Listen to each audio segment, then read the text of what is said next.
இந்த பூ மனம் போன போக்கில் பூத்துட்ருப்பேன்னு நான் அதுவும் பூக்குது.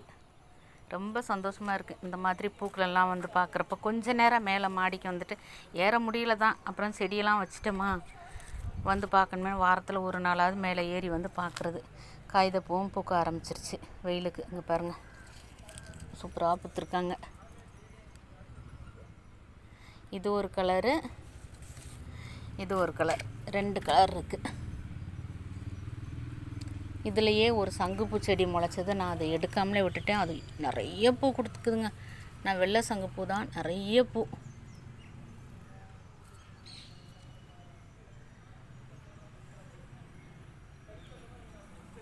சூப்பராக பூத்துட்ருக்கு.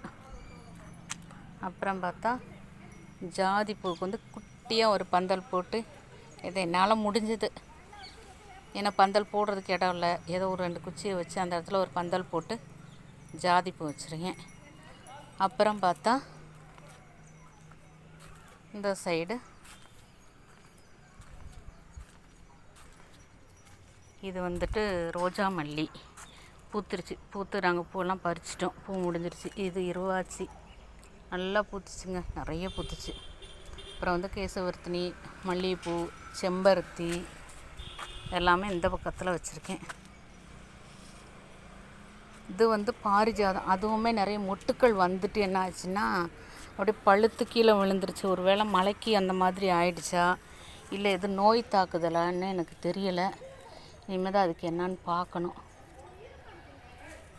செடிங்க மட்டும் சூப்பராக இருக்குது. வரட்டும், ஒரு பூவாவது பூக்கும்னு நான் நம்புகிறேன். இதெல்லாம் பார்க்குறப்ப தாங்க மனசுக்கு ரொம்ப சந்தோஷமாக இருக்குது. நமக்கு வந்து இருக்கிற கவலையெல்லாம் போயிடும் இந்த மாதிரி செடிகளை வந்து பார்க்கும்போது. உங்களுக்கும் இந்த மாதிரி அனுபவம் இருந்துச்சுன்னா கமெண்ட்ஸில் சொல்லுங்கள்.